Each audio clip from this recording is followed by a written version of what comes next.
কোচবিহার থেকে কলকাতা রুটে 3টি নতুন বাসের উদ্বোধন করলেন উত্তরবঙ্গ রাষ্ট্রীয় পরিবহন সংস্থার চেয়ারম্যান পার্থপ্রতিম রায়। আজ সকালে উত্তরবঙ্গ রাষ্ট্রীয় পরিবহন সংস্থার সেন্ট্রাল ডিপো থেকে এই 3টি নতুন বাসের উদ্বোধন হয়।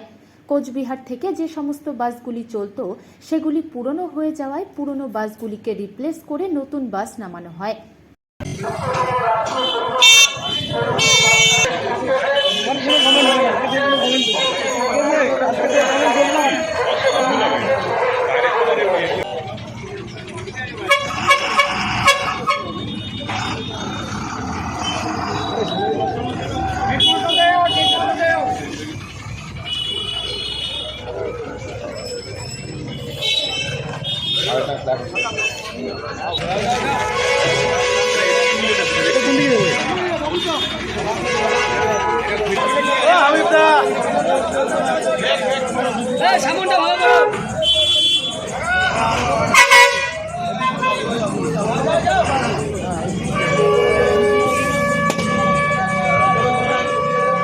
দেখুন, মাননীয় মুখ্যমন্ত্রী মমতা বন্দ্যোপাধ্যায়ের উদ্যোগে আমরা উত্তরবঙ্গ রাষ্ট্রীয় পরিবহন নিগম 31টি নতুন বাস পেয়েছিলাম এবং এই 31টি নতুন বাস তিনি ভার্চুয়ালি উদ্বোধন করেছেন।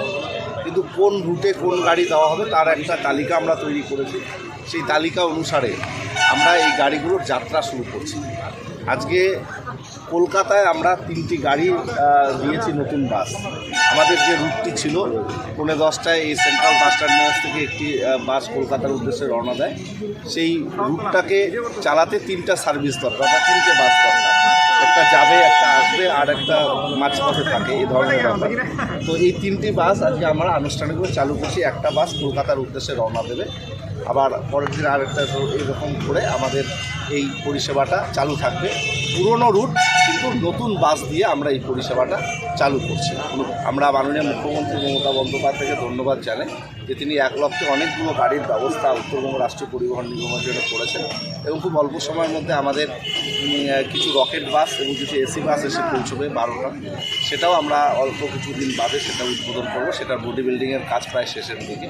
তো আমরা ধাপে ধাপে এই কাজগুলো করছি। তো আজকে কলকাতা রুটে যে 3টি নতুন বাস দেওয়া হলো, সেই বাসটার যাত্রার সূচনা আমরা করছি সেন্ট্রাল বাস টার্মিনাস থেকে এবং যাত্রী নিয়ে একটি বাস রওনা দেবে কলকাতা রুটে। বলছিলাম যে এই যে 3টি বাস, সেটা কি পুরনো বাস রিপ্লেসড হলো? পুরনো, এবং পুরনো বাসগুলোকে আমরা অন্য রুটে চালাবো।